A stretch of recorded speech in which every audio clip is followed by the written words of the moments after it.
بطور عبرت ہے یا فشرم بہم من خلفہم، اس ایسی عبرت اور سبق سکھا کہ پچھلے بھی سبق حاصل کریں، لعلہم یذکرون، تاکہ وہ نصیحت حاصل کرتے ہوں، وَإِمَّا تَخَافُنَّ مِنْ قَوْمٍ خِیَانَةً، قسم ثانی عہد توڑا نہیں مگر خطرہ ہے۔ دو فریقوں کا ذکر، ایک کی عادت ہی عہد شکنی ہے، تو ان کے بارے میں حکم یہ ہے کہ ان کو جہاں پر بھی پاؤ ایسا سبق سکھاؤ کہ آنے والی نسلیں بھی یاد رکھیں۔ وَإِمَّا تَخَافُنَّ، یہ دوسرا گروہ ہے جنہوں نے ابھی تک عہد توڑا نہیں، لیکن ان کے عہد توڑنے کا خطرہ موجود ہے۔ اما تخافن من قوم خیانتن، اگر تم ڈر محسوس کرو من قوم، کسی قوم سے، خیانتن عہد شکنی کا، فَانبِذْ الیہم، تو پس پھینک طرف ان کے، علی سوا، درا حال ہے کہ تم اور وہ برابر ہوں۔ کیا مطلب؟ فَانبِذْ، پھینک دو ان کی طرف ان کا عہد، علی سواء، اس طرح کہ تم اور وہ برابر ہو جاؤ۔ تو اس نبذ عہد کا مطلب ہے ان کو ختم عہد کی اطلاع کر دو، عہد پھینک دو، یعنی عہد کے ختم ہونے کی اطلاع کر دو۔ علی سواء کا مطلب ہے کہ تم اور وہ اس عہد کے ٹوٹنے کے متعلق برابر علم والے ہو جائیں، تمہیں بھی پتہ ہو ان کو بھی پتہ ہو کہ اب عہد ختم ہو چکا ہے۔ ان اللہ لا یحب الخائنین، بے شک اللہ نہیں پسند کرتا خیانت کرنے والوں کو۔ مطلب یہ ہے کہ ایسا نہ ہو کہ اچانک ان پر حملہ کر دو، پہلے نبذ عہد یعنی یہ اطلاع کرو کہ عہد کا خاتمہ ہو گیا اور عہد ٹوٹ گیا، اور اس اطلاع میں تم اور وہ برابر ہوں۔ اچانک حملہ کرنا یہ خیانت کے زمرہ میں ہے، اس لیے اللہ نہیں پسند کرتا خائنین کو۔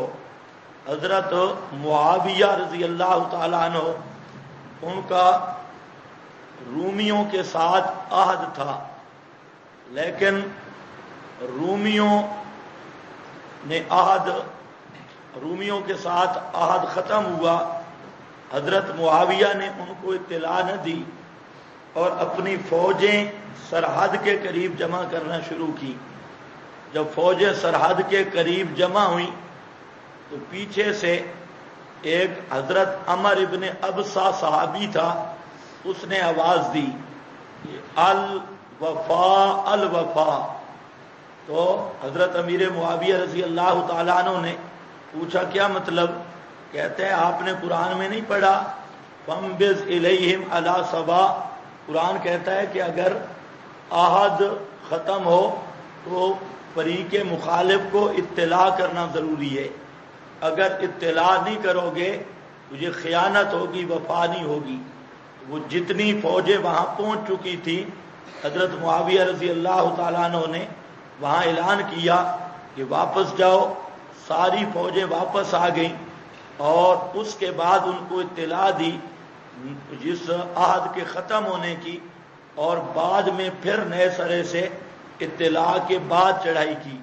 تو قرآن پاک کی اس آیت کا مطلب یہ ہے کہ اگر کسی فریق کے ساتھ تمہارا عہد ہے اور تمہیں خطرہ ہے کہ وہ عہد توڑ دیں گے اور عہد کو برحال نہیں رکھیں گے، تو عہد تم توڑ سکتے ہو، بشرطے کہ اس اپنے مد مقابل فریق کو اطلاع کر دو کہ عہد ختم، اور اس معاملے میں دونوں فریق برابر ہو جائیں۔ اس سے بہترین جنگی اصول دنیا کے کسی مذہب میں نہیں. یہ صرف اسلام کی خصوصیت ہے کہ دشمن کے ساتھ بھی خیانت کرنے کی اجازت نہیں، اور مد مقابل دشمن اس کے ساتھ بھی انصاف کرنا یہ خصوصیات اسلام میں سے ہے. ولا یحسبن، نہ گمان کریں الذین کفروا، وہ لوگ جنہوں نے کفر کیا، سبقوا کہ بھاگ گئے، انہم لا یعجزون، بے شک وہ نہیں عاجز کر سکتے. مراد کیا ہے کہ نہ گمان کریں وہ لوگ جنہوں نے کفر کیا کہ بھاگ گئے. انہم لا یعجزون، یہ ایک شبہ کا ازالہ بھی ہے اور زجر بھی ہے. اس میں شبہ ہو سکتا تھا کہ اگر مشرکین کو اطلاع کر دی جائے نقض عہد کی تو وہ تیاری کر لیں گے اور پھر ڈٹ کر مقابلہ کرنے کی پوزیشن میں ہوں گے. اللہ نے فرمایا کہ تم اس انصاف پر قائم رہو، کافر کہیں بھاگ نہیں سکتے، اطلاع کرنے کے بعد بھی وہ بھاگ نہیں سکتے، اللہ کی گرفت میں ہیں. لا یعجزون وَأَعِدُّوا لَهُمْ مَا اسْتَطَعْتُم مِّن قُوَّةٍ. اعدوا قانون ثانی جہاد برائے مومنین، مومنوں کے لیے دوسرا قانون ہے جہاد کرنے کا. اعدوا لہم، آدائے اسلام کو پاش کرنے کے لیے آلات جنگ ہر وقت تیار رکھو. فرمایا تیار رکھو لہم، ان کے مد مقابل، ان کے مقابلہ کے لیے، مستطعتم، جو تم طاقت رکھتے ہو، من قوت، قوت سے. ذکر قوت کا ہے، مراد ما بہل قوہ، جس کے ساتھ قوت حاصل ہو. ومن رباط الخیل، یہ اسی کا بیان ہے. اور رباط کے دو معنی ہیں. رباط کا معنی سرحدوں پر گھوڑے باندھنا، رباط الخیل ربط سے گھوڑے باندھنا، اور دوسرا معنی رباط الخیل گھوڑے تیار رکھنا. گھوڑے تیار رکھنا یہاں دوسرا معنی مراد ہے، گھوڑے تیار رکھو کہ ڈراتے ہو تم ساتھ ان کے عدو اللہ، اللہ کے دشمن کو اور اپنے دشمن کو، وآخرین من دونہم، اور دوسرے ہیں سوا ان کے، لا تعلمونہم، نہیں جانتے تم ان کو، اللہ یعلمہم، اللہ جانتا ہے ان کو. وما تنفقوا من شیء، اور وہ جو خرچ کرتے ہو کسی چیز سے، فی سبیل اللہ، اللہ کی راہ میں، یوفا الیکم، وہ پھیر دی جاتی ہے طرف تمہارے، وانتم لا تظلمون، اور تم لا تظلمون، ذرا ظلم نہیں کیے جاتے. اعدوا لہم ما استطعتم من قوۃ، تیار رکھو دشمن کے مقابلہ میں، ما استطعتم من قوۃ، وہ جو طاقت رکھتے ہو تم، من قوۃ، کچھ قوت کی، ما بہل قوہ کی، ہتھیار وغیرہ، ومن رباط الخیل، اور گھوڑے تیار کرنا جس کے ساتھ تم اللہ کے دشمن اور اپنے دشمنوں کو ڈراتے ہو. قانون کیا نکلا کہ جنگ کے لیے اسلحہ تیار رکھنا. اور جہاں پر قرآن پاک کا اعجاز مجھے بتا رہا ہے کہ من رباط الخیل کو بطور مثال کے ذکر کیا. مثل تو مثلا یہ نہیں ہے کہ ہر دور میں گھوڑے ہی چلے، یہ بطور مثال کے ذکر کیا.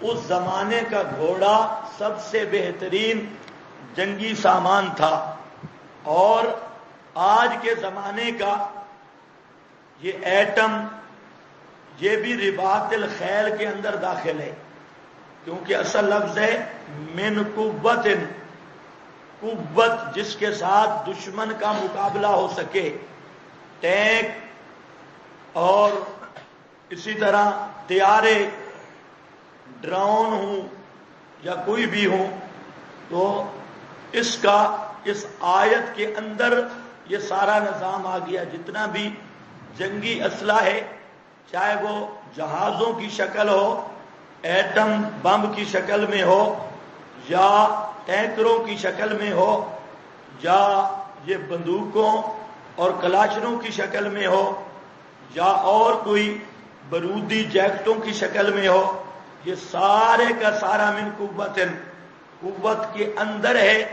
قیامت تک جس جدید اسلحہ کی ضرورت ہوگی وہ سارے کا سارا لفظ قوت کے نیچے ہے۔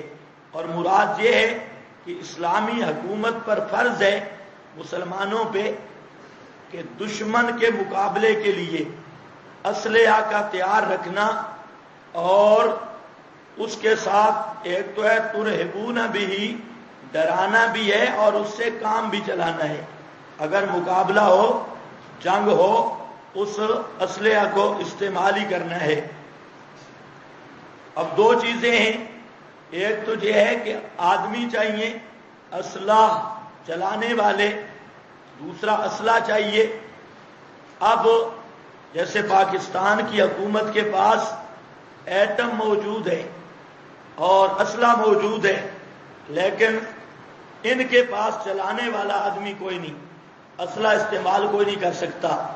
ان کے جتنے حضرات ہیں وہ صرف اسلحے کے خادم بن کے اس کی حفاظت کرتے ہیں، تو ان کے لیے اسلحہ بھی مصیبت ہے، چلا نہیں سکتے، تو اپنوں اور دوسروں سے اس کی حفاظت پر مامور ہے۔ تو یہ مسلمان کا کام ہے، وہ اسلحہ بنائے بھی صحیح اور چلا بھی مجاہدین سکتے ہیں۔ اگر یہ مجاہدین کو صرف ایک ہفتہ اسلحہ دے دیں اور اسلحہ کے ذخائر صرف ایک ہفتہ مجاہدین کو دے دیں، یہ امریکہ شمریکہ برطانیہ، یہ سارے کے سارے ڈرو پارٹی یہ بالکل مسلمانوں کے پاؤں پکڑنے پر مجبور ہو جائیں۔ اب بھی وہ ڈرتے ہیں کہ کہیں طالبان کے ہاتھ اسلحہ نہ لگ جائے، تو صرف ایک ہفتہ دے دینا طالبان کو، پاکستان کی حکومت مل جائے صرف ہفتہ کے لیے، تو یہ سارے چودھری سیدھے ہو جائیں گے، جتنے بے ایمان ہیں وہ سارے سیدھے ہو جائیں گے۔ ترہبون بھی، تو یہ پاکستان کو بات سمجھ نہیں آ رہی، ایٹم سے بھی بڑی قوت ان کے پاس طالبان کی ہے۔ اگر طالبان کے ساتھ ہو کر یہ چلیں تو ایٹم اتنا کام نہیں کر سکتا جتنا طالبان کر سکتے ہیں۔ عدوکم وآخرین من دونہم لا تعلمونہم اللہ یعلمہم وما تنفقوا من شیء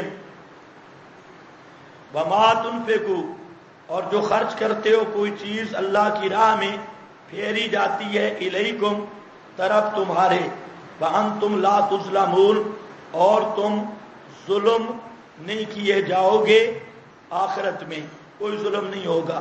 اب جہاں پر جو وقفہ سے پتہ چلتا ہے کہ نفس شے پھیری جاتی ہے، وما تنفقوا من شیء فی سبیل اللہ یوفى الیکم، اس سے بظاہر معلوم ہوتا ہے کہ جو چیز بھی آدمی خرچ کرتا ہے وہی چیز پھیری جاتی ہے، حالانکہ وہ چیز نہیں پھیری جاتی۔ تو اس لیے یہاں پر بھی یاد رکھنا، اس یوفى سے مراد ہے الثواب، اس کا ثواب پھیرا جاتا ہے، نہ کہ وہ چیز۔ وَإِن جَنَحُوا لِلسَّلْمِ، اگر یہ قانون ثانی برائے جہاد، آگے برائے نبی کریم صلی اللہ علیہ وسلم کچھ قوانین آ رہے ہیں امت کے لیے اور کچھ قوانین آ رہے ہیں نبی پاک صلی اللہ علیہ وسلم کے لیے۔ یہ آپ صلی اللہ علیہ وسلم کا قانون کے لیے قانون ہے، امیر کے لیے، اگر وہ جھک جائیں صلح کرنے کو، فَجْنَحْ لَهَا، آپ بھی جھکیں اس صلح کے لیے وتوکل علی اللہ اور بھروسہ کرو اوپر اللہ کے انہ هو السمیع العلیم. اللہ فرماتے ہیں اگر آپ کا مد مقابل جھکتا ہے صلح کے لیے فجنح تو آپ بھی قبول کر لیں لہا اسی صلح کو. تو صلح کا پر اگر آتا ہے تو صلح قبول کرو. یہ صلح بھی تب کریں گے کہ اوپر بات ہوگی اعدوا لہم، اسلحہ تیار ہوگا، تمہارا روب پڑے گا، تب وہ صلح کی طرف آئیں گے. لکھا ہے جب تمہاری مکمل تیاری کی ان پر دھاک پڑے گی تو صلح کریں گے. تو اس میں فجنا لہا اگر مصلحت دیکھیں تو آپ بھی میل ہوں صلح کی طرف. اب یہاں پر وتوکل علی اللہ کا کیا مطلب؟ صلح تو جب صلح ہو گئی وہ تو صلح ہو گئی، توکل تو جنگ میں ہوتا ہے. یہ آئے ذرا دیکھو، صلح کے لیے وہ تیار ہوں تو تم بھی صلح کر لیں اور اللہ پر بھروسہ رکھیں. بھروسہ تو بڑی مہم ہوتی ہے، لڑائی میں توکل کی ضرورت ہے. یا صلح میں توکل کا کیا مطلب؟ صلح کر لیں اور اللہ پر بھروسہ رکھیں. تو اس لیے یاد رکھو بسا اوقات یہ ہوتا ہے کہ دشمن دھوکہ دیتا ہے صلح پر، اور مقصد یہ ہوتا ہے دشمن کا کہ مقابلے کی تیاری کر لوں. آپ کو وہ صلح کا پیغام دے گا اور مقصود اس کا ہوگا تیاری کر لینا اور قوت جمع کرنا. اللہ تعالیٰ فرماتے ہیں فجنا لہا کہ میرے پیغمبر اگر وہ پیغام صلح دے تم صلح کر لو. باقی یہ رہا کہ وہ دھوکہ دے رہا ہے، تیاری کر رہا ہوگا اور دھوکے سے صلح ہو رہی ہے، تو فرمایا کوئی پرواہ نہ کر، وتوکل علی اللہ اور بھروسہ رکھ اوپر اللہ کے، کار مشرک کچھ بھی نہیں سکتے. انہ هو السمیع العلیم، بے شک وہ اللہ وہی سننے والا ہے ہر بات کا، جاننے والا ہے ہر حال کا. وَإِن يُرِيدُونَ اگر واقع میں ان یریدو اگر وہ ارادہ کریں تجھ سے دھوکہ کرنے کا، آ گیا وہی. وَإِن يُرِيدُو اگر مشرک صلح سے دھوکہ کرنے کا ارادہ کرے، فَإِنَّ حَسْبَكَ اللَّهُ بے شک کافی ہے تجھ کو اللہ امداد کے لیے. اللہ پر بھروسہ رکھ اور اللہ امداد کے لیے کافی ہے. الذی ایدک بنصرہ وبالمؤمنین، جس اللہ نے تیری تائید کی، بے نصر ہی اپنی غیبی مدد سے، مراد ملائکہ ہیں، بے نصر ہی اپنی غیبی مدد سے، وبالمؤمنین اور ظاہری مدد سے مراد مومنین ہیں. فرمایا کہ وہ اللہ تجھے کافی ہے جس نے نصر ہی غیبی مدد بھی کی تیری. اور غیبی مدد کیا تھا؟ فرشتوں کا نزول. وبالمؤمنین اور ظاہری مدد بھی کی، اور ظاہری مدد سے مراد ہے مومنین، مجاہدین کا تعامن اور ان کا جنگ کرنا. وَأَلَّفَ بَيْنَ قُلُوبِهِمْ اور جوڑ دیا ان کے دلوں کے درمیان. لو انفقت ما فی الارض جمیعا، اگر آپ خرچ کرتے ما فی الارض جمیعا وہ سارے خزانے جو زمین میں ہیں، ما الفتا آپ نہیں جوڑ سکتے تھے، بین قلوبہم ان کے دلوں کے درمیان، ولکن اللہ لیکن اللہ نے الف بینہم جوڑا، الفت پیدا کی درمیان ان کے. انہ عزیز حکیم بے شک وہ غالب حکمت والا ہے. وَأَلَّفَ بَيْنَ قُلُوبِهِمْ اور اللہ نے الفت پیدا کی ان کے دلوں کے درمیان. لو انفقتا ما فی الارض، اگر تو خرچ کر لیتا جو کچھ خزانہ زمین میں ہے، ما الفتا بین قلوبہم، تو آپ نہیں الفت ڈال سکتے تھے ان کے دلوں کے درمیان، یا نہیں جوڑ سکتے تھے ان کے دلوں کو، لیکن اللہ نے ان کے دلوں کو جوڑا۔ کیا مطلب؟ یہ کام آسان نہیں تھا۔ صحابہ کرام دور جاہلیت میں ان کی دشمنیاں تھیں، سالہ ہا سال بھی نہیں، سینکڑوں سالوں سے جنگ بواس اور اس طرح کی آپس میں ان کی جنگیں ہوتی، اور وہ جنگیں بہت لمبی چوڑی جنگیں ہوتی، ایک ایک جنگ 120 سالوں تک جاری رہی، اور ان جنگوں میں ہزاروں انسان مارے گئے اسلام سے پہلے، اور ان کی دیرینہ دشمنیاں، بڑے عرصے سے وہ دشمنیاں تھیں، لیکن نبی کریم علیہ الصلوۃ والسلام کی مجلس اور قرآن کا اثر اس نے ایسا رنگ دکھایا کہ جو لوگ سینکڑوں سالوں سے دشمن تھے اور کئی خاندانوں سے ایک دوسرے کے پکے دشمن تھے، ادھر وہ کلمہ پڑھتے، ادھر بھائی بھائی بن جاتے۔ تو اللہ فرماتے ہیں کہ ان کے دلوں کے بغض کو اور آپس کی دشمنیوں کو اللہ پاک یہ میں نے ختم کیا، اور ان کے دلوں میں میں نے محبت ڈالی۔ دوسرے مقام پہ بھی اللہ فبین قلوبکم فاصبحتم بنعمتہ اخوانا، اللہ فرماتے ہیں کہ ان کے دلوں کو میں نے جوڑ دیا۔ دشمنیاں تھیں صدیوں کی، لیکن ادھر کلمہ پڑھتے گئے، ادھر بھائی بھائی بنتے گئے، ان کے دشمنیاں محبت سے بدلتی گئی۔ تو یہ آیت بھی نسکتی ہے۔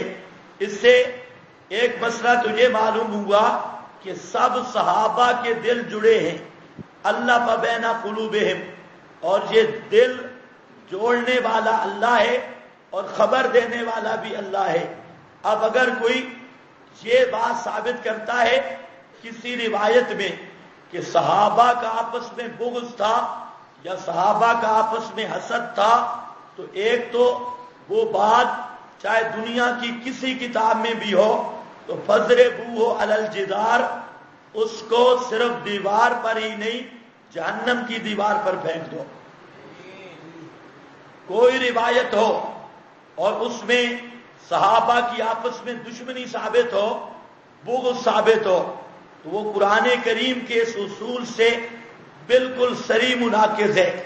قرآن پر ایمان کا تقاضا یہ ہے کہ یہ ماننا پڑے گا کہ سب صحابہ آپس میں دل کے ساتھ ملے ہوئے ہیں۔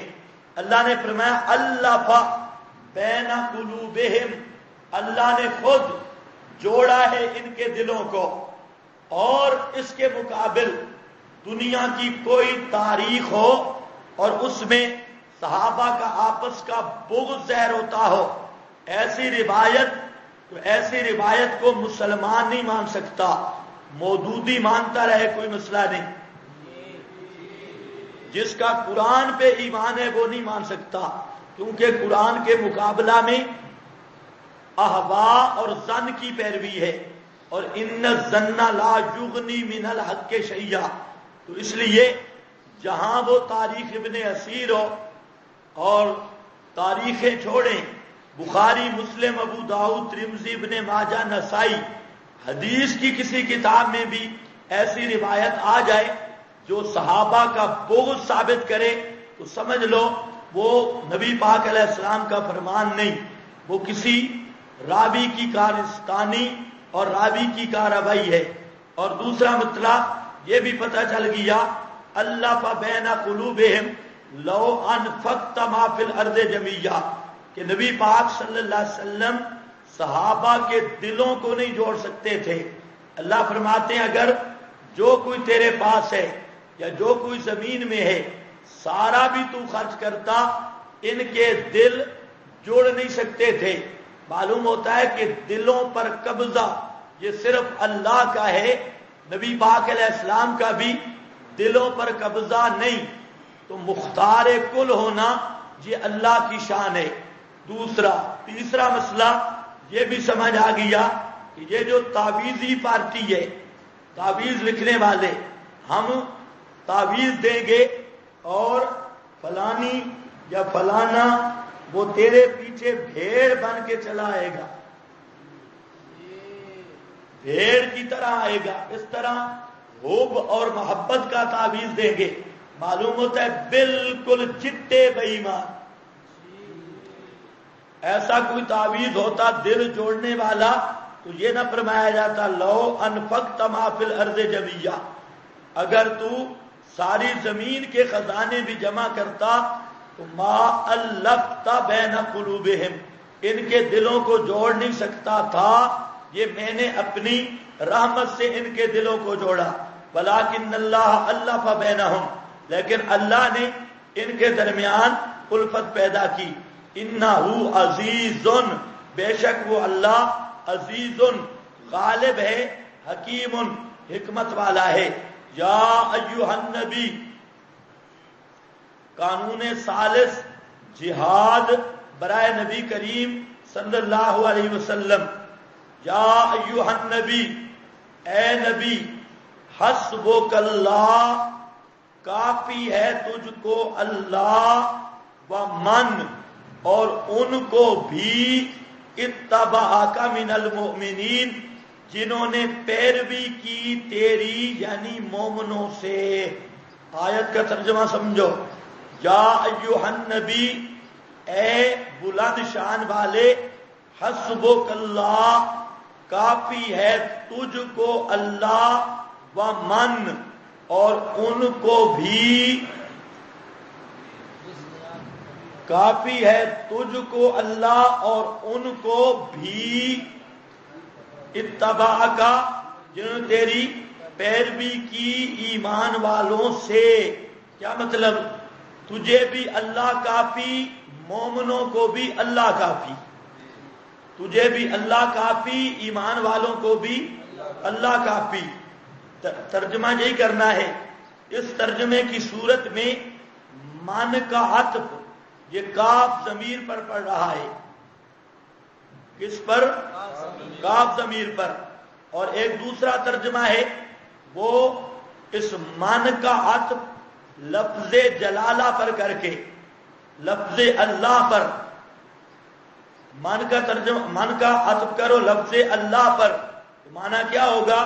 اے بلند شان والے، کافی ہے تجھ کو اللہ اور مومنین، تجھے اللہ اور مومنین کافی ہے، یہ ترجمہ ہوگا. اور بعض مفسرین نے یہ غلط ترجمہ کیا بھی ہے، حالانکہ یہ ترجمہ بالکل غلط ہے، اس ذرا نہیں ٹھیک، اور یہ معارض ہے آیات کثیرہ کے.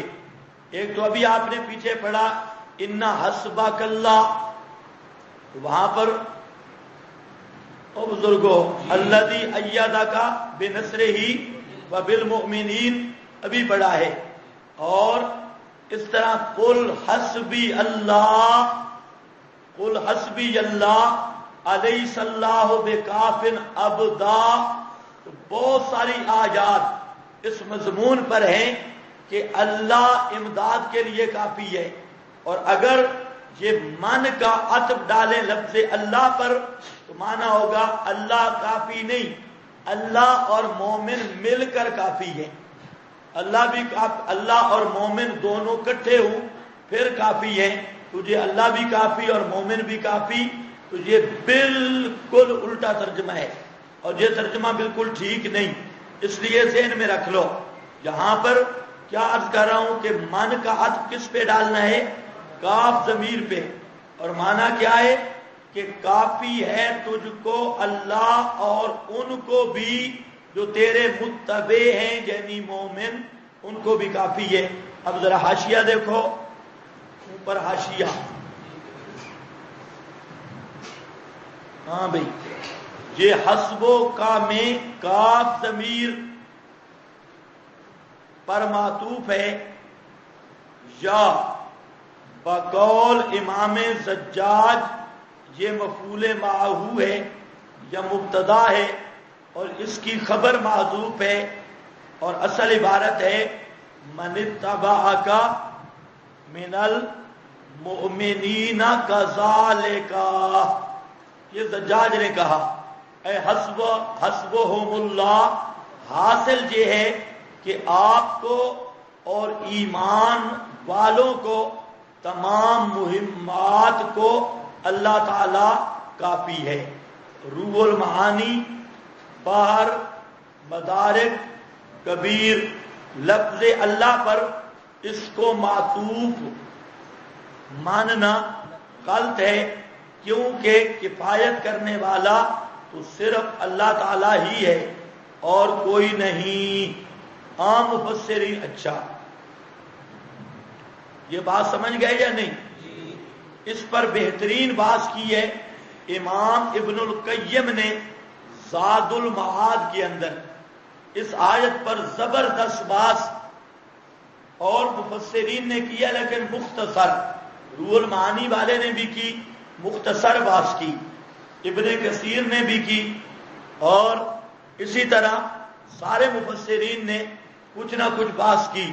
لیکن ابن القیم نے زاد المعاد میں کئی صفات پر یہی بحث کی اور اس بحث کا حق ادا کیا، دلائل کے ساتھ ثابت کیا کہ یہاں پر من کا جو عطف ہے وہ لفظ جلالہ یعنی اللہ پر نہیں پڑ سکتا، بلکہ من کا عطف ہے کاف ضمیر پر. تو سمجھ گئے یا نہیں سمجھ گئے؟ اور جتنی نحو کی بحث ابن القیم نے یہاں پر چھیڑی اور جو اعتراض سوال جواب سارے کیے وہ لمبی گفتگو ہے. بہرحال قرآن مقدس کی روح سے لفظ اللہ پر عطف ڈالنا یہ درست نہیں، جہاں پر بھی ہے بالکل غلط ہے اور درست نہیں ہے. اس کی وجہ میں نے بتا دی کہ متعدد آیات میں کفایت اللہ کا ذکر ہے، یعنی اللہ کی مدد کافی ہے، اور جہاں پر من کا عطف لفظ اللہ پہ ڈال کے اس کا مطلب یہ ہوگا کہ اللہ کی مدد کافی نہیں، کچھ مومن بھی ہوں. اس سے شیعوں نے لیا، انہوں نے کہا من المومنین سے مراد حضرت علی ہے، مومنین سے مراد حضرت علی ہے، اور آیت کا مطلب یہ ہے کہ اللہ اور علی کافی ہے. اس لیے ہم کہتے ہیں یا علی مدد، اللہ اور علی کافی. تو ہم کہتے ہیں پہلی بات یہاں پر یہ جو من المومنین کا عطف ہے یہ لفظ اللہ پر ہو نہیں سکتا، اور دوسری بات من المؤمنین سے مراد صرف علی لینا یہ بھی کفر ہے.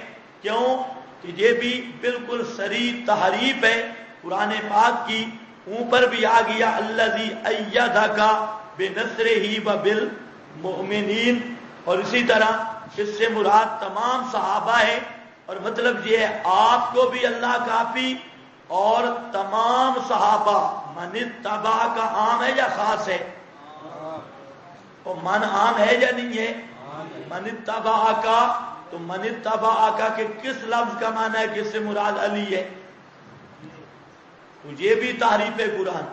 ہاں، اور تعریف قرآن کم از کم یہودی بننا یا کافر بننا ہے. من اتبعک من المؤمنین یا ایھا النبی، اے بلند شان والے النبی. ایک تو یہ احمد رضا جہاں پر لفظ ہے نا نبی تو معنی کرتا ہے اے غیب بتانے والے، اے غیب بتانے والے. اور یہی معنی کئی مقام پر نافرمان علی شیعہ نے کیا. فرمان علی شیعہ کا ترجمہ ہے، تو فرمان علی شیعہ نے بھی کئی مقام پہ النبی کا معنی کیا اے غیب بتلانے والے. اور مولانا طارق جمیل صاحب یہ بھی نبی کا معنی کرتے ہیں اے غیب بتلانے والے، اے غیب بتلانے والے. یہ عرس پر تشریف لے گئے مولانا جمیل صاحب اور وہاں پر عرس پر جا کے کہتے ہیں کہ ماشاءاللہ ہم ان بزرگوں کی برکت سے یہاں پر آئے، اور عرس بھی ہے سبز پگڑی والوں کا، اور وہاں پر انہوں نے تلبیس ابلیس کرتے ہوئے حضرت صاحب نے وہاں پر ایک تو قرآن پاک کی آیات کی وہ تحریف کی، کل یہود،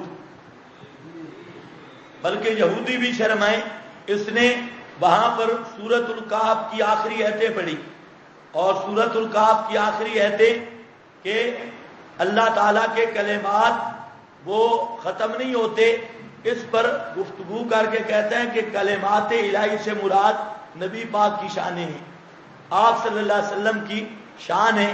اب یہ مطلب ایک ہی اس جاہل نے کیا، آج تک کسی نے نہیں کیا، حالانکہ ان آیات میں اللہ تعالیٰ کی شانوں کا ذکر ہے، اور وہاں جو ذکر ہوا کہ اگر سمندر سیاہی بنے اور درخت کلمے بنے تو پھر بھی کلمات الہی ختم نہیں ہوں گے، تو اس سے مقصد ہے کہ اللہ کی عظمت لامتناہی ہے، اس کی کوئی حد نہیں، اور وہ واجب الوجود ہے، اس کی صفات اور عظمت کی کوئی حد نہیں، کہتا ہے یہ نبی پاک کی شان ہے۔ اب نبی پاک کو جو واجب الوجود سمجھے اور اللہ کی شان نبی میں سمجھے تو پتہ نہیں وہ کیسا مسلمان ہے۔ اور پھر ان نبی کا معنی کیا، یا ایھا النبی، اے غیب بتلانے والے، اے غیب بتلانے والے، صرف مشرکوں کو خوش کرنے کے لیے۔ یاد رکھو یا ایھا النبی، ان نبی کا معنی غیب بتلانے والا دنیا کی کسی لغت میں نہیں، اور بن بھی نہیں سکتا، ہے بھی نہیں۔ نبی کا لفظ، اس کے مادے میں دو قول ہیں کہ نبی کا لفظ کا اصل مادہ کیا ہے۔ بعض نے کہا کہ یہ محمود اللام ہے، نبا ان سے، اصل مادہ اس کا نبا ان سے، اور بعض نے کہا اس کا اصل مادہ ہے نبوا، نبواتن سے، نبا ان سے یا نبواتن سے۔ اگر نبی کا لفظ ہو نبا ان سے تو اس کا معنی ہوتا ہے نبا، عربی میں کہتے ہیں اہم خبر دینے والا، غیب کی خبر نہیں ہوتی، اہم خبر دینے والا۔ تو پھر نبی کا معنی ہوگا اہم، یعنی وہی سب سے عام ہوتی ہے، یا پیغمبر جو خبریں دیتا ہے اس کا تعلق ہوتا ہے انسان کی نجات دارین کے ساتھ، مطلب ہے اہم خبریں دینے والا اور اہم پیغام پہنچانے والا، یہ نبی کا معنی ہوگا۔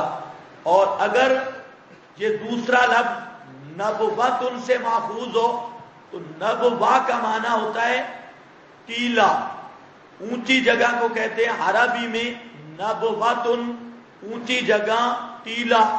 تو نبی کو نبی اس لیے کہتے ہیں کہ جیسے ٹیلے کو نبوا اس لیے کہتے ہیں کہ وہ سطح زمین سے بلند ہوتا ہے، تو نبی کو نبی کہنے کی وجہ یہ ہے کہ نبی کا شان پوری دنیا اور کائنات سے بلند ہوتا ہے۔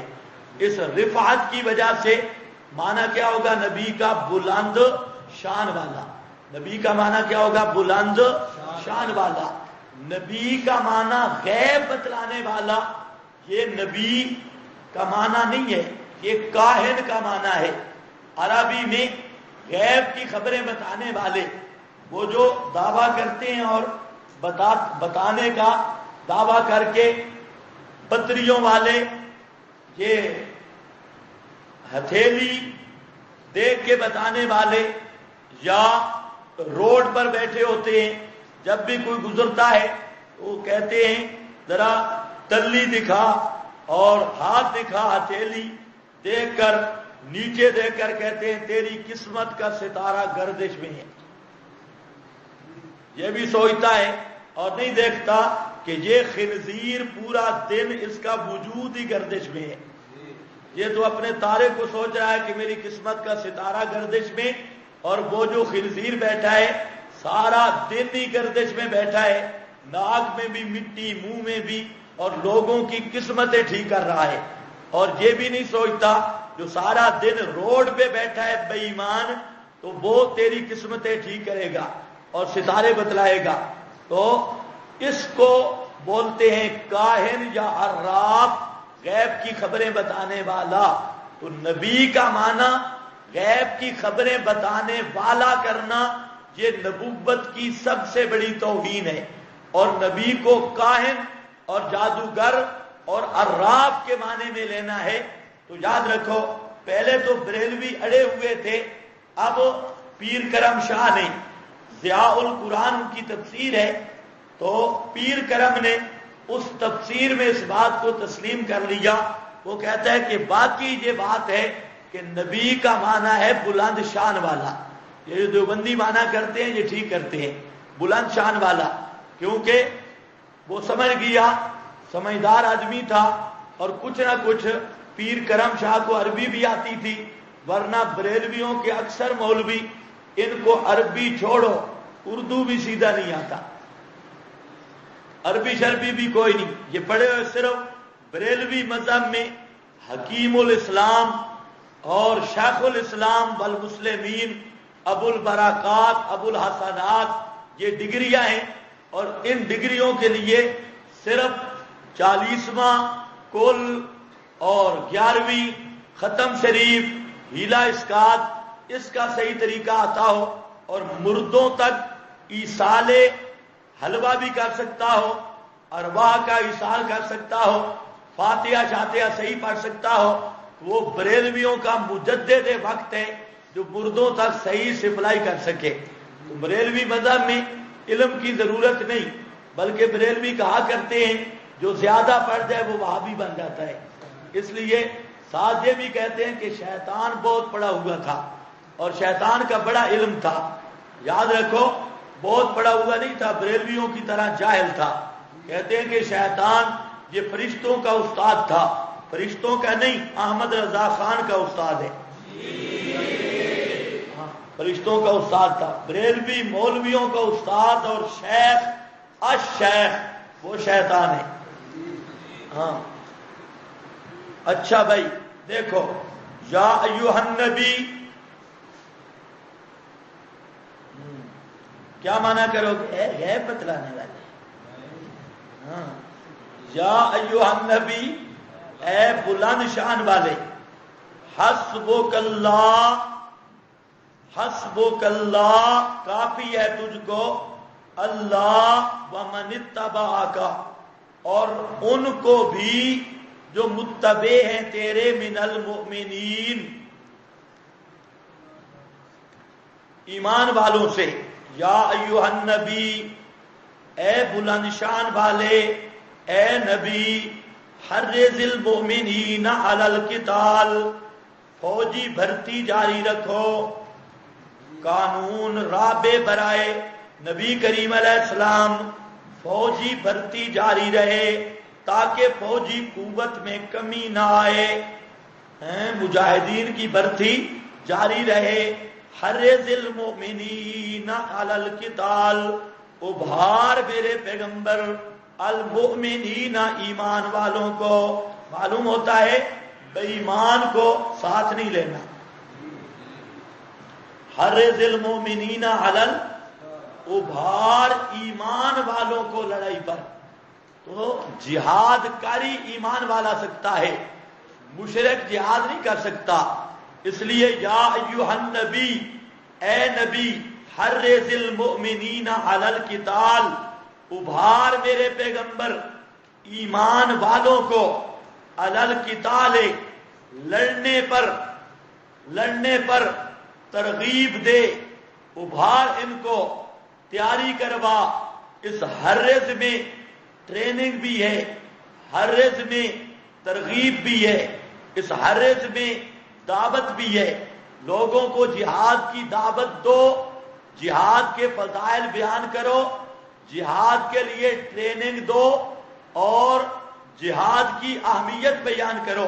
یہ سارے کا سارا ہے حرض المؤمنین علی القتال.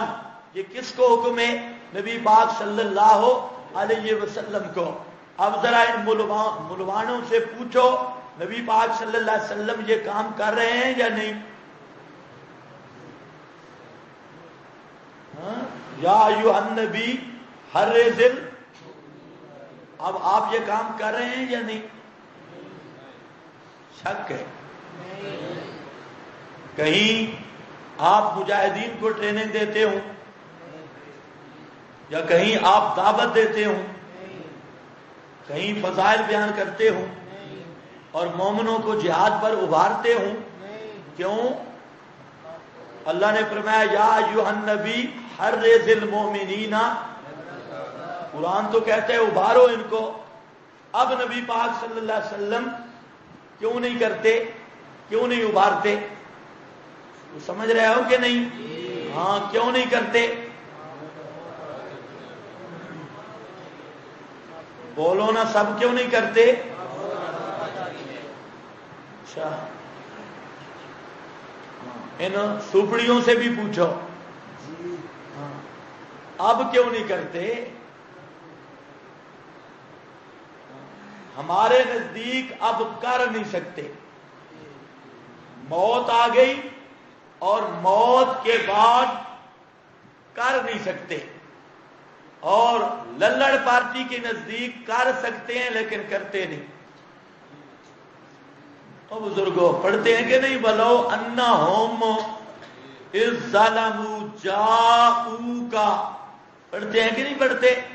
اور یہاں پر پھر تقریر ہوتی ہے سارے جھوٹوں کی. او جی جاؤوک یہ عام ہے نا، چاہے زندگی میں آئیں یا وفات کے بعد آئیں. تو ہم کہتے ہیں بچوں یہ بھی عام ہے نا. یا ایھا النبی حرِّض المؤمنین علی القتال، یہ بھی عام ہے نا. اب ذرا کہو یا کہو کہ آپ یہ کام کر رہے ہیں تب بھی بے ایمان ہو، اور اگر یہ کہو کہ کر سکتے ہیں کرتے نہیں تب بھی چٹے کافر. یہ نبی پر الزام کہ پیغمبر کریم علیہ السلام کر سکتے ہیں لیکن کرتے نہیں ہیں. ہو نہیں سکتا کہ پیغمبر اللہ کے حکم کی نافرمانی کرے. حرِّض المؤمنین علی القتال. تو پھر ماننا پڑے گا کہ یہ آپ صلی اللہ علیہ وسلم کے جو احکام ہیں یہ زندگی کے ہیں، کیونکہ موت کے بعد تو وجود میں طاقت ہی نہیں کام کرنے کی. اور کیونکہ الموت عجز خالص، خالص عاجزی کا نام موت ہے. تو جب وجود میں یہ کام کرنے کی طاقت نہیں تو مکلف بھی نہیں. او بزرگوں، اگر وجود میں اس کام کرنے کی طاقت ہو تو پھر تو مکلف ہوتے. لا یکلف اللہ نفسا الا وسعها. اس مارکے سے پوچھو نا جی نمازیں پڑھتے ہیں، جی ہاں جی پڑھتے ہیں. اچھا، تو کہتے ہیں عبادت دو قسم کی ہے. اگر آپ وعبد ربا کا حتی یاتیک الیقین کہ اللہ نے فرمایا میرے پیغمبر عبادت کرو موت تک، تو کہتے ہیں بعد میں نمازیں پڑھتے ہیں، جی پڑھتے ہیں. تو پھر وعبد ربا کا کیا مطلب؟ آگے سے آئی چبل پارٹی کہ جی وعبد ربا کا عبادت دو قسم کی ہے. ایک عبادت ہوتی ہے تکلیفی اور دوسری عبادت ہوتی ہے تلذذی. واہ، تلذذی، تکلیفی، تلذذی. تو کہتا ہے جو تکلیفی ہے وہ موت سے ختم ہو گئی، اور موت کے بعد عبادت کون سی ہوتی ہے؟ تلذذی. اس بات کو سمجھو. ہم کہتے ہیں دو باتیں. پہلی بات کہ موت کے بعد والی عبادت جو تلذذی ہے، لذت حاصل کرنے کے لیے، وہ جہاد تلذذی کیوں نہیں بن سکتا؟ اگر بعد میں بعد میں صلاۃ اور نماز بطور تلذذ کے ہے تو یا ایھا النبی حرِّض المؤمنین یہ بطور تلذذ کے کیوں نہیں؟ یا ایھا النبی یا ایھا الرسول بلغ ما انزل الیک من ربک. پیغمبر کو سب سے بڑی لذت تو قرآن بیان کرنے میں آتی، تبلیغ میں آتی. تو مرنے کے بعد بلغ ما انزل الیک من ربک بھی کوئی نہیں، تبلیغ بھی کوئی نہیں.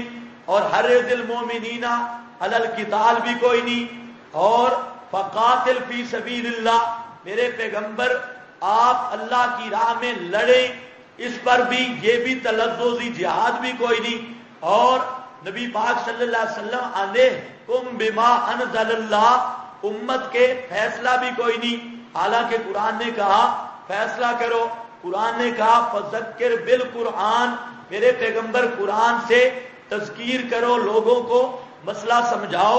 اب سوال یہ ہے کہ جتنے اوامر ہیں، نہ تذکیر نہ تحریض اور نہ قتال، کوئی چیز بھی نہیں، اور تلذذی صرف نماز ہے اور کوئی تلذذی عبادت نہیں، حالانکہ منصب نبوت دعوت ہے اور نبوت کا اصل کام دعوت ہے۔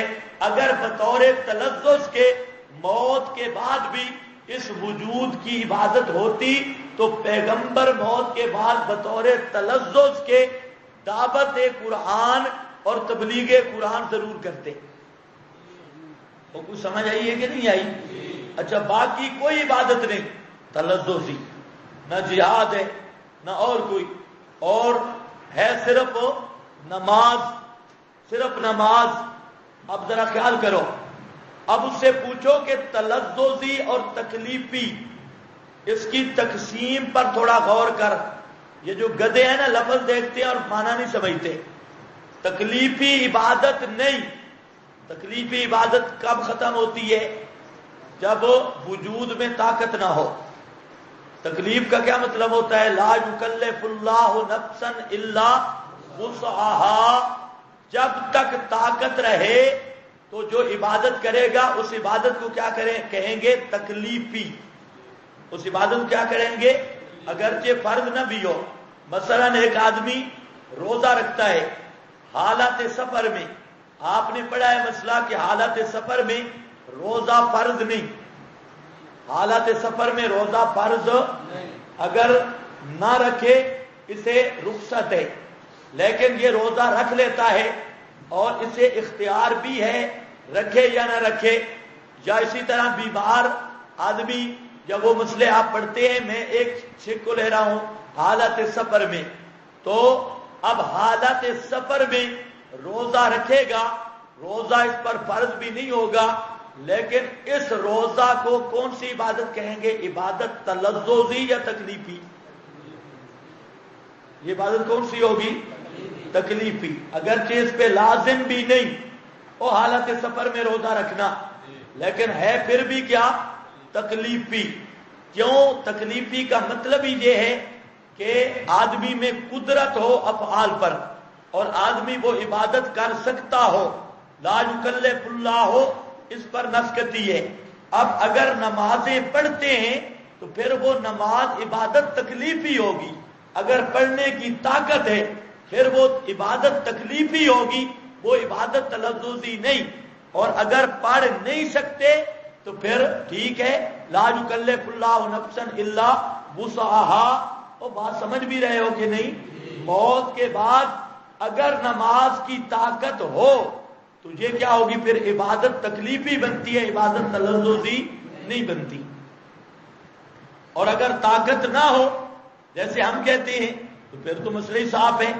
تو چلو بہرحال اس طرح کی اور بھی آیات ہیں، سب کو جمع کر کے رکھو جہاں نبی پاک صلی اللہ علیہ وسلم کو براہ راست خطاب ہے اور آپ پر احکام ہے۔ انہوں نے پورے قرآن میں ایک آیت رکھی ہوئی ہے کہ اذ ظلموا جاؤ، ولو انہم اذ ظلموا انفسہم جاؤک، یہاں پر سارے جھوٹ اور جھوٹی روایتیں ان کو اکٹھا کر لیتے ہیں۔ یہ کیا کرنے لگے؟ یہ ڈبے نئے ہیں یا کم سے ہیں ڈبے؟ اصل میں یہ مشین گرم ہو جاتی ہے اور ڈبے صحیح کرنے سے مشین نہیں ہوگی صحیح۔ مشین آج اس طرح کرنا ہے، آپ کی ڈیوٹی ہے، مشین جتنی اچھی آ سکتی ہے آپ لے لیں، ہاں، لیکن آج یہ لاؤڈ سپیکر کا کام پورا ہو جائے، روزانہ آپ کو نہ آنا پڑے۔ ہاں، دعا بھی کرو، لگتا مشکل ہے۔ بہت مشکل ہے. یا ایھا النبی حرض المؤمنین علی القتال ان یکن منکم 20 صابرون. اب ذرا دیکھو قانون رابع برائے نبی کریم علیہ السلام کہ اس قانون کا خلاصہ کیا تھا کہ فوجی بھرتی میں کمی نہ آئے.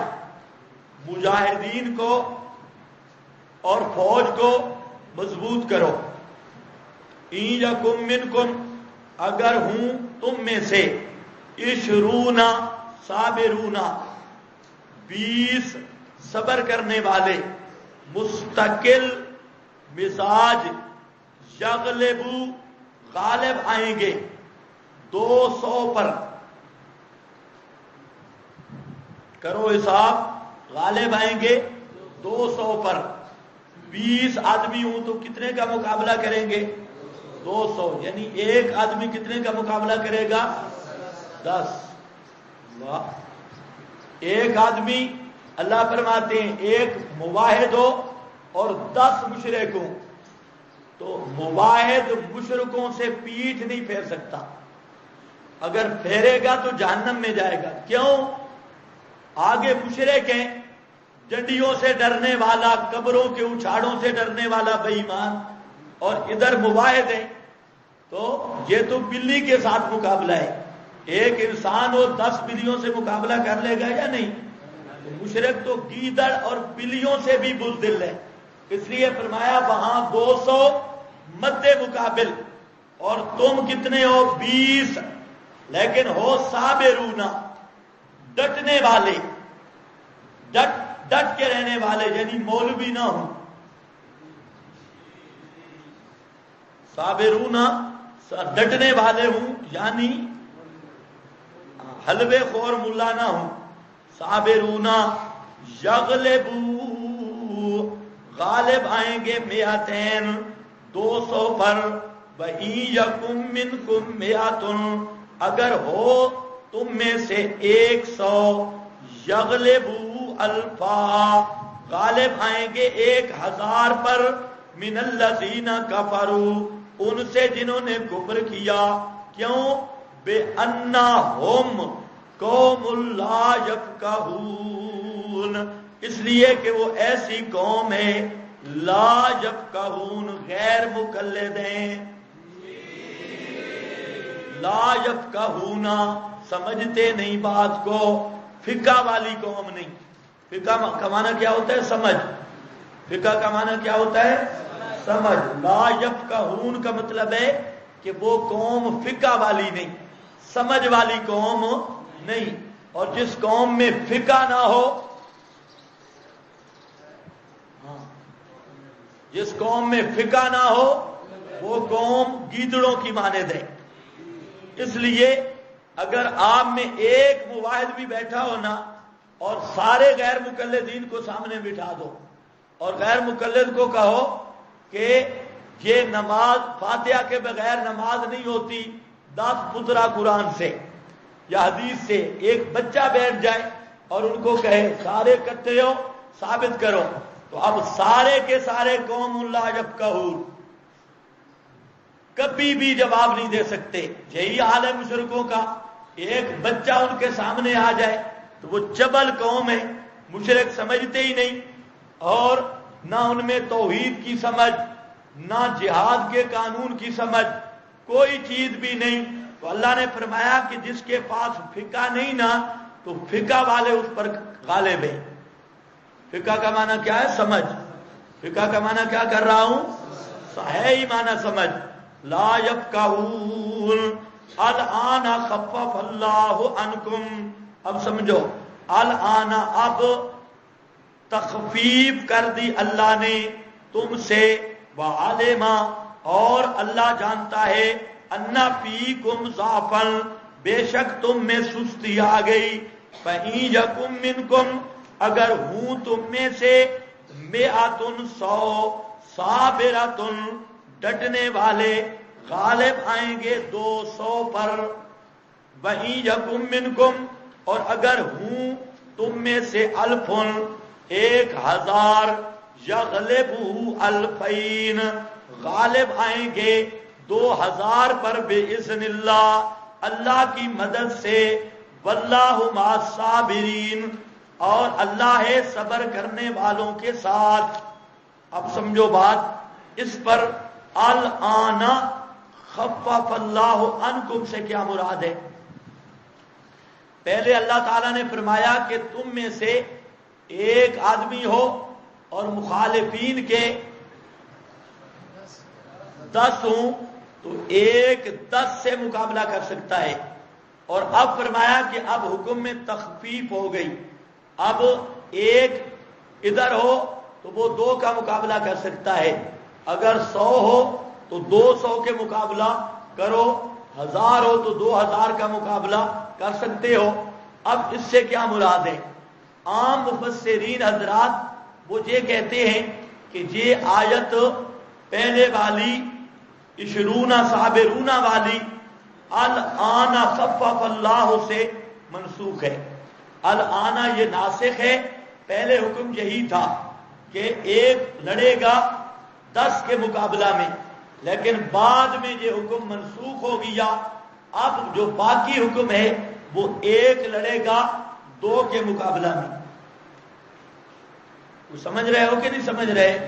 لیکن ہمارے حضرت فرماتے ہیں منسوخ نہیں، پہلے حکم تھا وجوبی، واجب تھا کہ ایک آدمی کے مقابلے میں اگر 10 مشرک آئیں تو وہ پیٹھ نہیں دے سکتا تھا، اور اگر وہ ادبار کرتا تو وہ بھی فرار من الذاب یا فرار من الحرب کا اس پہ حکم لگتا کہ اس نے پیٹھ دی ہے، تو ایک کا 10 کے مقابلے میں ڈٹنا یہ فرض اور ضروری تھا، اور نہ ڈٹنے کی صورت میں فسق کا درجہ تھا اور جہنم کی وعید تھی، لیکن اللہ تعالیٰ نے جہنم کی دھمکی اور فسق کو اٹھایا ہے، اور مطلب یہ ہے کہ ضروری نہیں، اگر ایک 10 کے مقابلے ڈٹ جائے تو بہتر ہے، نہیں تو کم از کم یہ تو خیال رکھو کہ 1-2 مشرکوں کے مقابلے تو کھڑا ہو نا، او بزرگوں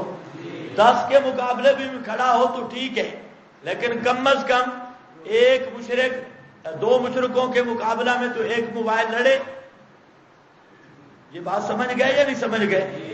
ہاں، کیا لکھا ہے حاشیہ دیکھو، عام مفسرین کے نزدیک یہ آیت بعد والی آیت الآن خفف اللہ سے منسوخ ہو چکی ہے، لیکن حضرت شیخ مولانا حسین علی صاحب فرماتے ہیں کہ آیت کا حصہ اولا حرز المؤمنین منسوخ مانا جائے تو یہ غلط ہے، کیونکہ اس میں تو ترغیب الی الجہاد ہے جو بالاتفاق منسوخ نہیں، اگر آیت کا حصہ ثانیہ یعنی این یکن منکم کو منسوخ مانا جائے تو یہ بھی صحیح نہیں، کیونکہ یہ خبر ہے اور اخبار میں نسخ نہیں ہوتا بلکہ احکام میں نسخ ہوتا ہے، یا یوں کہا جاتا ہے پہلے 20 مسلمانوں پر 200 کافروں کا مقابلہ فرض تھا، اب آیت الآن خفف اللہ سے یہ فرضیت منسوخ ہو گئی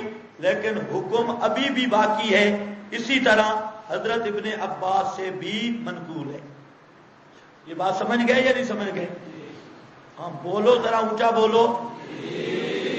ہاں بھی الآن خفف اللہ عنکم وعلم ان فیکم ضعفا، کہ تم میں سستی ہے، اب بھی مباحث تکڑا ہو تو کئی مشرکوں سے مقابلہ کر سکتا ہے۔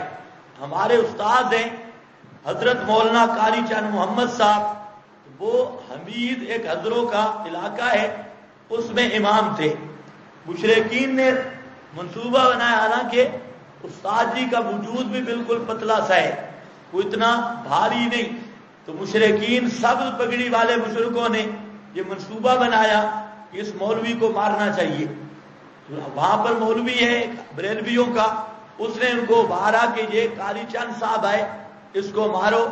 اب قاری صاحب گزرتے تھے گلی سے تو 4-5 مشرک تھے جو دکان پہ بیٹھے، قاری صاحب جب گلی سے گزرے تو 4-5 نے حملہ کر دیا، اچانک حملہ کیا تو وہ 4 تھے یا 5، قاری صاحب اکیلے تھے، مشرک صحیح چربی والے تھے، وزنی مشرک تھے، اور قاری صاحب بالکل باڈی کمزور باڈی سمارٹ باڈی ہے.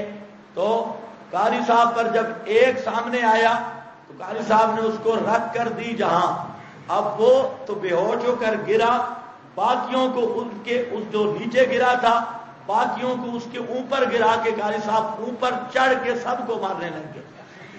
سارے مشرک نیچے اور وہ نیچے کہہ رہے تھے خدا کے لیے ہمیں بچاؤ. تو ایسا کوئی زبردست ہلہ بولا کہ مشرک نیچے چیخ رہے تھے. 1-2 تو بھاگ گیا اور 3 کو غالباً قاری صاحب نے نیچے دے دیا.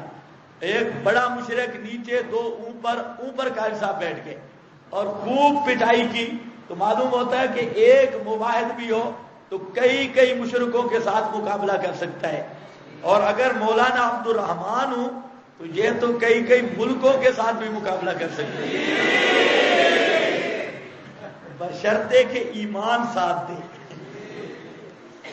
اصل میں لڑائی میں ایمان کام آتا ہے، ورنہ بڑی طاقتوں والے ان کے پاؤں جب کانپتے ہیں تو کچھ بھی نہیں بنتا، اور کئی بالکل جو پتلے ہیں لیکن بجلی بن جاتے ہیں جب مشرکوں سے لڑائی ہو.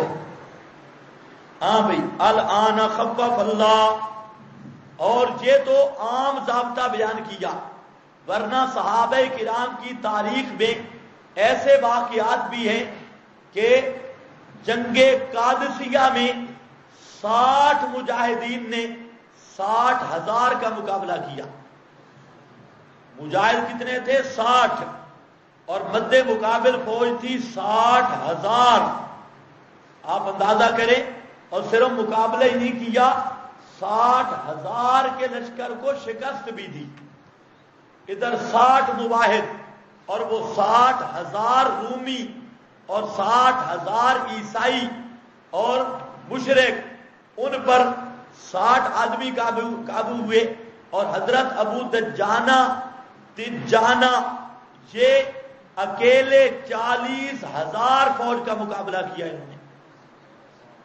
کہنا آسان ہے، 40,000 فوج اور ادھر اکیلے ابو دجانہ صحابی، اس نے 40,000 فوج کا مقابلہ کیا. اور سارے صحابہ ایسے تھے کہ ایک طرف لاکھوں کے فوجی ہوتے، ادھر صحابہ کرام چند نکلتے، اور یہ چند جا کر سب کو زیر کرتے، سب کو مغلوب کرتے. یہ ایمان کی قوت تھی، اور اس کی کچھ جھلک اب طالبان میں دیکھی گئی. وہی جھلک جو تھی وہی اب طالبان کو دیکھ کر یہ یقین ہو گیا کہ یہ واقعات سچے ہیں. یہ تو 14ویں-15ویں صدی کے مجاہد ہیں، لیکن ایک مجاہد فوجی امریکی، اگر ساری فوج امریکہ اتارے نا، زمینی لڑائی ہو تو ساری فوج بھی اتر آئے، برطانیہ، سارے اتحادی ملکوں کی، تو سوال ہی نہیں پیدا ہوتا کہ طالبان کا مقابلہ کر سکے. حالانکہ یہ چند ہیں، اس لیے وہ بے غیرتی کرتے ہیں، اوپر سے آ کے بمباری کر کے چلے گئے. تو اس وقت جب امریکہ آیا تھا تو ملا عمر نے اس وقت کہا تھا کہ اگر تم میں غیرت ہے تو زمین کی جنگ لڑو، تم بھی زمین پہ اتر آؤ، پتہ چلے ہم تمہاری فوجوں کا، اور زمینی لڑائی کرو. آج بھی اگر زمین کی لڑائی ہوتی ہے تو یہ ساری ان کے پاس اسلحہ بھی ہو اور جدید قوت بھی ہو، لیکن طالبان کی ڈنڈے اور لاٹھیاں بھی ان کے مقابلے میں کافی ہیں. دل کہاں سے لیں گے؟ اور آپ تو پتہ نہیں آپ نے سنا یا نہیں، جب یہ جنگ جاری تھی طالبان کی اور امریکہ کی، تو اس دوران کیوبا کی جیلیں، ان میں طالبان فوجیوں کو، طالبان مجاہدین کو لے جایا جاتا تھا. تو یہ امریکہ کے اور برطانیہ کے وزراء، حکام، یہ سب اتنی ہمت نہیں تھی کہ کسی قیدی کو دیکھ سکیں، کہتے کہ ان سے ڈر لگتا ہے یہ جو طالبان قیدی ہیں. اور پھر ایسے واقعات بھی آئے کہ طالبان مجاہد کو وہ رسیوں اور زنجیروں سے باندھ کے آئے، لیکن اس نے زنجیریں توڑا کر پوری گاڑی پہ قبضہ کیا اور کئی 25 فوجیوں کو مارا. تو یہ بیچارے پکڑ کے لے آتے، لیکن پکڑ کے بھی اگر ہاتھ کہیں چھوٹ گیا ہے تو پتہ نہیں وہ کیا بجلی تھی کہ ان سارے فوجیوں کے پہ قابو. تو اگر یہ 14ویں-15ویں صدی کے مجاہدین کو اللہ نے اتنی ایمان کی طاقت دے دی، تو جنہوں نے خود نبی پاک علیہ السلام کی مجلس پائی تھی ان کی طاقت کا بھی اندازہ اس سے ہو سکتا ہے کہ ان کو اللہ نے ایمان کی کتنی طاقت دی ہوگی. اس لیے ساری دنیا حیران تھی. ورنہ بزرگوں آپ دیکھو روم اور فارس کی سلطنتیں اسی طرح تھی جیسے آج کل امریکہ اور برطانیہ ہے، اسی طرح سپر طاقتیں، اور ساری دنیا کے اسلحے ان کے پاس. اور وہاں ان کا حوصلہ کیا، صحابی جاتا ہے مذاکرات کے لیے، مورخین نے واقعہ لکھا مذاکرات کرنے کے لیے وہ جو بادشاہ کی عدالت لگتی ہے رومی کی، شاہ روم کی، تو اس کی قالینیں بچھی ہیں بہت دور تک، لیکن صحابی وہاں پر جب آیا تو جوتوں سمیت قالینوں پر چڑھ کے، اور بعض روایتوں میں ہے کہ گھوڑے کو بھی چڑھا دیا بادشاہ تک. وہاں پر جب گیا تو بادشاہ کو کہا دو باتیں ہیں، یا لڑائی یا اسلام، یا لڑائی یا اسلام. اب پہلے اطلاع تھی ان کے نمائندہ کے آنے کی، سارے وزراء اکٹھے ہیں، کہتے ہیں دو چیزیں چن لو، یا جنگ یا اسلام. تو بادشاہ نے کہا مٹی پڑی تھی ریت، اس نے مٹھی بھری بادشاہ نے اور صحابی کے منہ پر ماری. یہ کیسی بات کرتا ہے؟ تو اب کوئی اور ہوتا تو پتہ نہیں کیا سوچتا، ان کی سوچ ہی ایسی تھی. تو صحابی ہنس پڑا. اب وہ اس نے دیکھا بھئی میں نے مٹی پھینکی ہے اس کے منہ پر اور اتنی بڑی بےزتی کی، یہ ہنس پڑا. تو کہتا ہے کہ یہ کیا مسئلہ ہے، ہنستا کیوں ہے؟ اس نے کہا کہ آپ نے اپنی مٹھی کی مٹی میرے منہ پر پھینک کر یہ بتا دیا کہ ملک ہمارے حوالے کر دیا ہے. اس مٹی کا آنے کا مطلب یہ ہوا کہ تو نے اپنا ملک ہمارے حوالے کر دیا. مٹی دینے کا یعنی حوصلہ ان کا دیکھو اور ان کی نظر دیکھو کہ وہ چھوٹی چیزوں سے نتیجہ کیا نکالتے ہیں. تو بہرحال اللہ تعالیٰ ایسے ہی ایمان دے تب کام بنتا ہے. عالمان فیکم، یہ ایمان ایک دفعہ پھر آئے گا صحیح، اور یہ آئے گا نزول عیسیٰ کے وقت. پھر اس طرح کا ایک نیا ایمان ہوگا، اور ایسے حضرات ہوں گے جو قرون اولیٰ میں تھے، نبی پاک صلی اللہ علیہ وسلم کے ساتھ تھے، اور جنہوں نے اپنے ایمان کا لوہا دنیا سے منوایا ہے. آج بھی انگریز بیچارہ روتا ہے، اور یہ ہمارے ساتھ جو لڑتا ہے یہ پرانی باریاں اتار رہا ہے. وَعَلِمَ أَنَّ فِيكُمْ ضَعْفًا. آج اگر مسلمان اسی طرح تیاری کرتے، سارے متفق ہو کر، سارے ممالک اکٹھے ہو کر، تو یہ جتنے کتے غیر مسلم ہیں یہ سارے ان کی جوتیاں صاف کرتے. لیکن اب اصل مسئلہ ہے کہ اسلامی حکمران یہ بے غیرت بن گئے اور بالکل بے ایمان ہو گئے، جس کی وجہ سے مسلمانوں کا شیرازہ بکھرا. لیکن پھر بھی اللہ کے فضل سے شیرازہ جو بکھر گیا، پھر بھی مجاہدین کی صورت میں اسلام کی عزت بھی باقی ہے اور مسلمانوں کی عزت بھی باقی ہے. وَعَلِمَ أَنَّ فِيكُمْ ضَعْفًا ہو گیا. فَإِن يَكُن مِّنكُم مِّئَةٌ صَابِرَةٌ، اگر ہوں تم میں سے 100 صبر کرنے والا، غالب آئے گا 200، اگر ہوں تم میں سے 1000 غالب آئیں گے 2000 پر بِإِذْنِ اللَّهِ وَاللَّهُ مَعَ الصَّابِرِينَ. مَا كَانَ لِنَبِيٍّ، قانون خامس برائے نبی کریم علیہ السلام، 5واں قانون نبی پاک صلی اللہ علیہ وسلم کے لیے. اس قانون سے پہلے ایک مسئلہ سمجھے. بدر میں جب لڑائی ہوئی تو 70 صنادید قریش مارا گیا اور 70 قیدی ہوا، پکڑا گیا. اب ان قیدیوں کے متعلق یہ مشورہ ہوا کہ ان قیدیوں کا کیا بنے گا، 70 کافر جو قیدی ہوا اس کا کیا بنے گا، اس کے متعلق مشورہ ہوا۔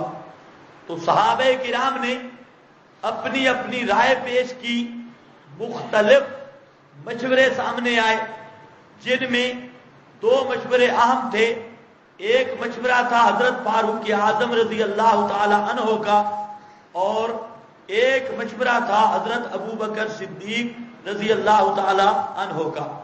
حضرت فاروق اعظم نے یہ مشورہ دیا کہ یہ جو 70 کافر پکڑا گیا ہے، ان کے جو قریبی رشتہ دار مسلمان ہیں، ہر کافر کو مسلمان رشتہ دار کے حوالے کیا جائے، اور مسلمان رشتہ دار اپنے ہاتھ سے اس کو قتل کرے۔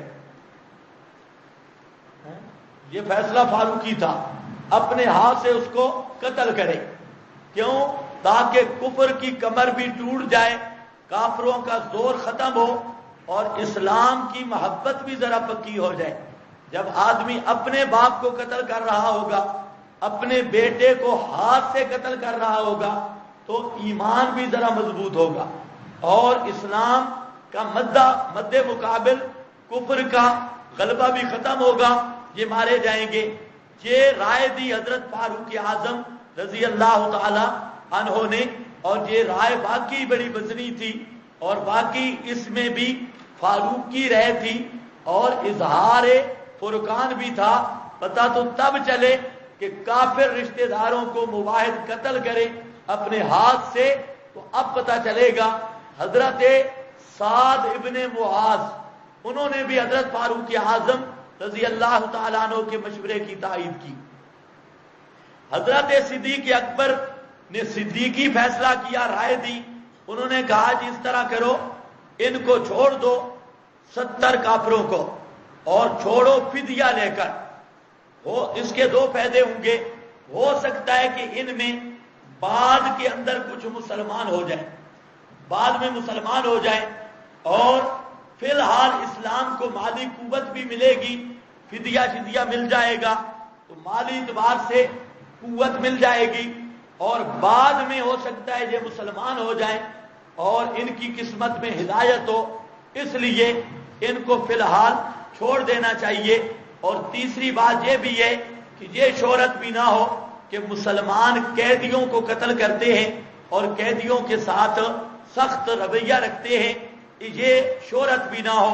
ان 3 بنیادوں پر یہ مشورہ ہوا کہ ان کو فدیہ دے کر فی الحال چھوڑ دو۔ نبی پاک صلی اللہ علیہ وسلم نے اپنی نرم دلی پر حضرت صدیق کے اکبر کے فیصلے کو ترجیح دی، مشورہ کو، فیصلہ ویسے کہہ رہا ہوں، آپ نے فیصلہ کیا ابو بکر صدیق کے مشورے کے مطابق۔ بس اللہ تعالیٰ نے یہ آیات نازل کر کے بتایا کہ جو فیصلہ فاروقی تھا یا مشورہ فاروقی تھا وہ میرے ہاں زیادہ پسندیدہ تھا اور مجھے یہ پسند تھا۔ چنانچہ احادیث میں آتا ہے کہ دوسرے دن حضرت فاروق اعظم آئے، نبی پاک صلی اللہ علیہ وسلم بھی رو رہے تھے، صحابہ بھی بیٹھ کر رو رہے تھے، تو فاروق اعظم نے پوچھا کہ کیوں رو رہے ہیں؟ تو آپ صلی اللہ علیہ وسلم نے فرمایا کہ ہم نے جو فیصلہ کیا نا فدیہ دے کر چھوڑنے کا، اللہ کو تیری رائے پسند تھی، تیرا مشورہ پسند تھا، اور اگر اللہ کا کوئی عذاب آتا تو سوائے عمر کے دھرتی پہ کوئی بھی زندہ نہ رہتا، ایک عمر ہی رہ جاتا، عمر کے علاوہ دھرتی پہ کوئی بھی زندہ نہ رہتا۔ تو یہ مسئلہ تھا اجتہادی۔ کون سا مسئلہ تھا؟ نص موجود نہیں تھی، اجتہادی مسئلہ تھا۔ بات سمجھو، حضرت صدیق کا اجتہاد اور حضرت فاروق اعظم کا اجتہاد اور نبی پاک علیہ السلام کی تائید اجتہاد صدیقی پر، لیکن اجتہاد صدیقی میں خطا تھی۔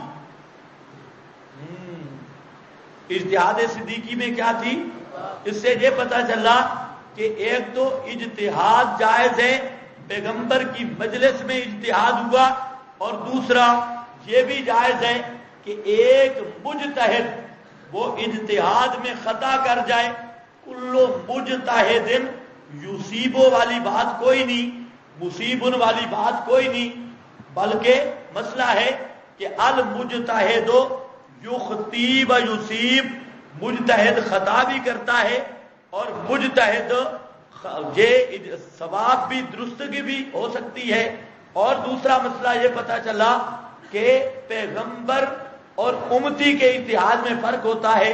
امتی کا اجتہاد خطا پر ساری زندگی کے لیے بھی رکھا جا سکتا ہے، لیکن نبی کا اجتہادی خطا وہ دائما نہیں ہوتی.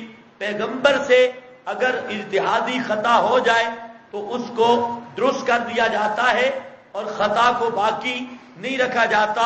اور جہاں اجتہاد انبیاء آئے گا وہاں علم غیب کی نفی ہو جائے گی. جہاں اجتہاد انبیاء آئے گا وہاں علم غیب کی بھی نفی. اور بریلویہ کا ایک اور کفریہ نظریہ ہے کہ نزول قرآن سے پہلے بھی آپ سب احکام کو جانتے تھے. اگر سب احکام کو جانتے ہوں تو اجتہاد کا معنی کوئی نہیں ہے، اور قرآن میں سب کچھ موجود ہو تب بھی اجتہاد انبیاء کا مطلب ہی کوئی نہیں.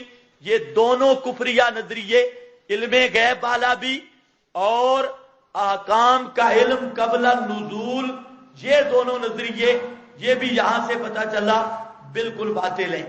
اب ذرا دیکھو، ما کان لنبی، نہیں ہے شان لنبی کسی نبی کی، ان یکون لہ اسرا، یہ کہ ہو واسطے اس نبی کے، اسرا جمع ہے قیدی اسیر، حتیٰ یسکن فی الارض، حتیٰ کہ خوب خون ریزی کرے فی الارض زمین میں، تریدون عرض الدنیا، یہ ہے مینا، جس کو پنجابی آتی ہے نا مینا. ہاں مینا کہتے ہیں کسی محبوب کو کسی بات کا پیار میں تانا دینا. ایک تو تانا ہوتا ہے نا، تان ہوتا ہے توہین کے لیے، ایک تان ہوتا ہے کس کے لیے؟ پیار کے لیے. تو سمجھ آئیے کہ نہیں؟ اس کو پنجابی میں کیا کہتے ہیں؟ مینا. مینا مینا پتہ نہیں پشتو والے کیا کہتے ہیں.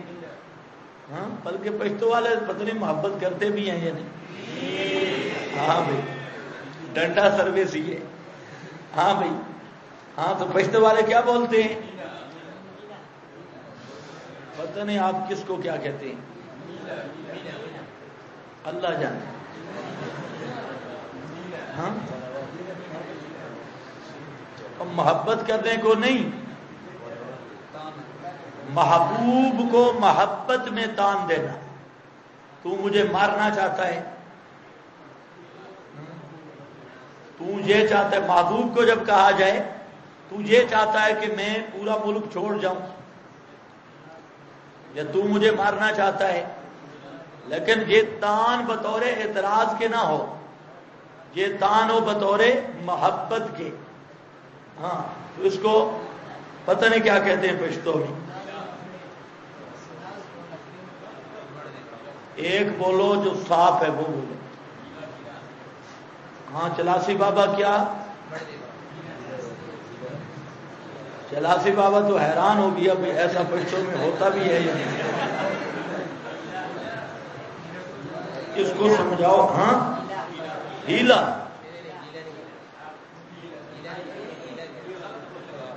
ہاں کیا ہے جو صحیح ہے وہ بتائے. ہاں جس کی آواز میرے کان تک پہنچے بھی صحیح. نہیں ناز نخرے یہ تو بالکل غلط ہے. وہ تو ناز نخرے تو ہوتے محبوب کی طرف سے. جہاں محب تان کرے محبوب پر، چلو عربی میں سمجھ لو، اس کو کہتے ہیں کہ الزام المخاطب بما لم یلتزم یا بما لا یلتزم. مخاطب کو ایسی چیز کا الزام دینا کہ جس کا وہ التزام نہ کرے. لیکن یہ التزام کس میں ہو؟ محبت میں ہو، بطور تان میں نہ ہو۔ اللہ فرماتے ہیں، اب یہاں سمجھو، اللہ فرماتے ہیں تریدون، ارادہ کرتے تھے تم دنیا کے سامان کا، ارادہ کرتے تھے تم دنیا کے سامان کا۔ دنیا کا سامان کیا؟ وہ فدیے کا، تو یہ مینا دیا۔ اچھا دنیا چاہتے تھے، حالانکہ آپ دنیا چاہتے نہیں تھے، ابو بکر صدیق بھی دنیا چاہتے نہیں تھے، تو کیا کہا گیا؟ الزام وہ دیا گیا جو مخاطب نے التزام نہیں کیا تھا، تو اس کو کہتے ہیں سریکی پنجابی میں مینا، اور عربی میں الزام المخاطب بما لا یلتزمو، مخاطب کو ایسا الزام دینا جس کا وہ التزام نہ کرے، اس کے وام و گمان میں نہ ہو، اس کا ارادہ نہ ہو۔ یہ بات سمجھ آ گئی ہے کہ نہیں؟ اور بولو بزرگوں، اب نبی پاک صلی اللہ علیہ وسلم اور صحابہ دنیا کا ارادہ کرتے تھے، لیکن الزام دیا کہ نہیں دیا؟ یہ الزام دیا ہے محبت میں، یہ محبت میں، یہ محبوب تھے۔ اللہ نے فرمایا اچھا تریدون عرض الدنیا، دوسرا بھی دنیا پیچھے پڑ گئے، اور فدیہ لیا، تم بھی دنیا کے پیچھے پڑ گئے۔ تریدون، ارادہ کرتے تھے تم عرض الدنیا، واللہ یرید الآخرہ، اور اللہ ارادہ کرتا ہے آخرت کا۔ واللہ عزیز حکیم، اور اللہ غالب حکمت والا ہے۔ لولا کتاب من اللہ، اگر نہ ہوتی لکھت من جانب اللہ، سبقہ جو پہلے ہو چکی، لمسکم فیما اخذتم، البتہ پہنچتا تم کو، فی اجریہ ہے بوجہ اس کے کہ اخذتم لیا تم نے، جو فدیہ لیا، کیا پہنچتا؟ عذاب عظیم، عذاب بہت بڑا۔ اللہ فرماتے ہیں لولا کتاب، اگر لکھت نہ ہوتی لوح محفوظ میں، یا ہمارا قانون نہ ہوتا سبا کا پہلے طے شدہ، یا لکھت نہ ہوتی، لولا کتاب، کہاں لکھت؟ لوح محفوظ میں اللہ کی طرف سے سبا کا پہلے کی، تو پہنچتا تم کو فیما، وجہ اس کے لیا تم نے، عذاب عظیم، عذاب بہت بڑا۔ یہ پہلے طے شدہ بات تھی، لکھت تھی، جس کی وجہ سے تم عذاب سے بچ گئے۔ یہ لکھت کا کیا مطلب ہے؟ کس چیز کی لکھت تھی؟ اس پر مفسرین نے بحث کی ہے، کئی اقوال نقل کیے کہ لولا کتاب من اللہ، آیت کا معنی سمجھ آ جائے گا۔ اللہ فرماتے ہیں کہ پہلے سے اگر ایک تحریر یا قانون نہ ہوتا تو تم کو عذاب پہنچ جاتا، تم پر عذاب آتا، لیکن پہلے ایک تحریر اور قانون موجود تھا جس کی وجہ سے تم پر عذاب نہیں آیا۔ اب سوال یہ ہے کہ وہ تحریر اور قانون کیا تھا، اس کی کیا تعین ہے؟ تو بعد نے کہا